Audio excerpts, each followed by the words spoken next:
Урматтуу мусулман бир туугандар, бир күнү Азирети Абу Бакыр пайгамбарыбызга кайрылып сурайт: «Я Расулаллах, чачыңыз агарып кетиптир». Азирети пайгамбар ооба, Худ сүрөсү чачымды агартты деп жооп берет. Пайгамбарыбыздын берекелүү чачын агарткан кандай буйрулса ошондой туура жолдо бол маанисиндеги аяты эле.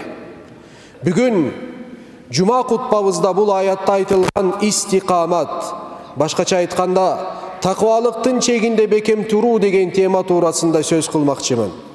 Урматтуу жамаат, сахабалардан бири пайгамбарыбызга келип: «О Алла Тааланын элчиси, мага ислам туурасында ушундай бир нерсени айткының, мен аны сенден кийин башка бирөөдөн сурабайын» деп айтты.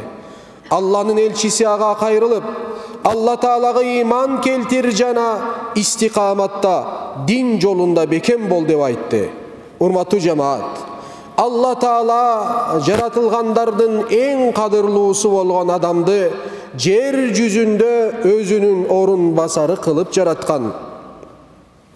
Ага акыл жана эрк сыяктуу сонун нематтарды тартуу кылган. Пайгамбарларды, китептерди жиберүү менен туура жолду көргөзгөн.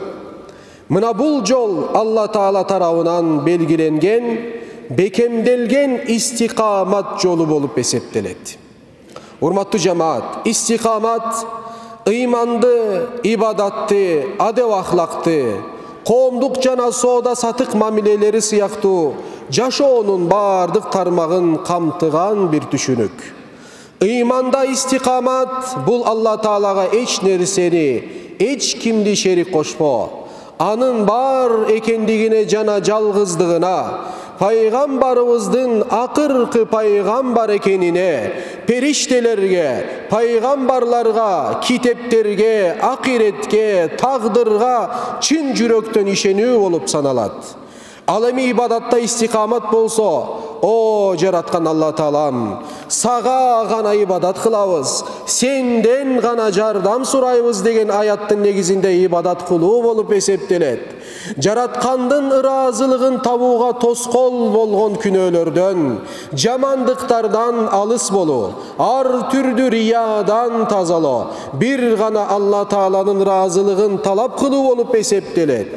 Урматтуу жамаат, Алла Таала Кур'анда чындыгында эгебиз Алла Таала деп, истикаматта бекем болгондорго периштелер түшүп: «Коркпогула, кайгырбагыла, силерге убада кылынган бейиш аркылуу кубанычка бөлөнгүлө» деп айтылат. Урматтуу жамаат, бул аят бизге жашообуздагы ар түрдүү сыноолордо сынбай, такыбалыктын чегинен чыкпай, ибадаттарда туруктуу болууга, кооз адеп ахлак ээси болууга, күнүмдүк жашообузда жүрүм турумубуз менен истикамат ээси болууга үңдөйт. Истикамат ээлери эч качан коркпойт, кайгырбайт, акиретте кубанычка бөлөнөт. Ошондуктан туугандар, мусулман киши жашоосун жараткандын буйруктарынын, тыюуларынын негизинде гана иреттейт. Урматтуу жамаат, истикамат бул ибадаттарды калтырбоо, ата эне, үй бүлө, кошуна колоң жана туугандардын акы укуктарын аткаруу.